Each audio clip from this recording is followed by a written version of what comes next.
Hey guys, welcome back to my channel yummy food. আজকে আমি আপনাদেরকে দেখাবো বাঙালি ইমোশন মানে মোমো। চিকেন মোমো তো সবাই খেয়েছেন, কিন্তু আজ আমি আপনাদেরকে দেখাবো ফেসবুকের সেই ভাইরাল গন্ধরাজ মোমো। সময়ের অনেক মূল্য, সেই কথাটা মাথায় রেখেই আমি কিন্তু ভিডিওগুলোকে ছোট ছোট করে দেওয়ার চেষ্টা করি। তো যেটুকু দিয়েছি পুরোটা না দেখলে বুঝতে পারবে না, ভিডিওটা স্কিপ না করে দেখতে থাকো। তো প্রথমেই আমি চিকেনের পুরটাকে বানিয়ে নেব। তার জন্য একটা বড় সাইজের পেঁয়াজ আমি কুচি করে কেটে রেখেছিলাম, সেটাকে দিয়ে দিচ্ছি। এরপরেই দেব 1 চামচ আদা কুচি, দিয়ে দেব 1 চামচ রসুন কুচি, আর 3 চা চামচের মতো দিয়ে দেব সাদা তেল। এরপরে এর মধ্যে 1 চামচ গোলমরিচের গুঁড়ো দিয়ে দেব। এরপরে স্বাদমতো নুন দিয়ে সব উপকরণগুলোকে মিশিয়ে নেব। আর চিকেনটা কিন্তু এখানে আমি কিমা নিয়েছি, মানে পেস্ট করিনি, কুচো কুচো করা রয়েছে। এরপরে আমরা ওপর থেকে গন্ধরাজ লেবু গ্রেট করে দিয়ে দেব। সাদা অংশটা দেব না, তাহলে তেতো হয়ে যাবে, পুরোটাই সবুজ অংশটা গ্রেট করে দিয়ে দিচ্ছি। তো লেবুটা গ্রেট করে নেওয়ার পরে এটাকে আরেকবার মাখিয়ে নেব। মাখিয়ে নিয়ে আধা ঘন্টার মতো রেস্ট দিয়ে দেবো, ততক্ষণে একটা ডো তৈরি করে নেব। এখানে আমি 1 বাটি জলের মধ্যে 2 ফোঁটা গ্রিন ফুড কালার দিয়েছি, বেশি দেবে না তাহলে তেতো হয়ে যাবে। আর এখানে 250 গ্রাম ময়দার মধ্যে 3 চামচের মতো দিয়ে দিলাম সাদা তেল, আর নুন দিয়ে ময়ান দিয়ে নেব ভালোভাবে। তো ভালো করে ময়ান দেওয়ার পরে আমরা জলটাকে দিয়ে অল্প অল্প করে একটা শক্ত ডো তৈরি করে নেব। যেরকম বাড়িতে রুটি বানাই তার থেকে একটু শক্ত বানাতে হবে। ময়দাটাকে মাখিয়ে নিচ্ছি। তো এখানে ময়দাটা মাখা হয়ে গেছে, এরকম একটা শক্ত ডো তৈরি করতে হবে। এটাকেও রেস্ট দিয়ে দেবো 10 মিনিটের মতো।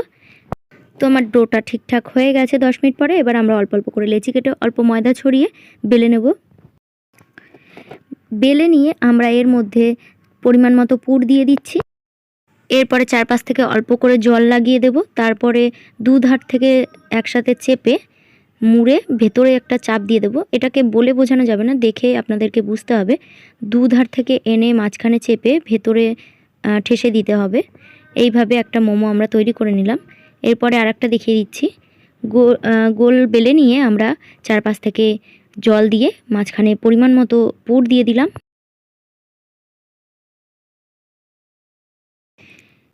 এরপরে দুধার থেকে এনে এক জায়গায় চেপে ভেতরে মুড়ে দিতে হবে। দেখুন আমি যেভাবে করছি একটু লক্ষ্য করুন। এভাবে আমি বেশ কয়েকটা মোমো গড়ে নিচ্ছি।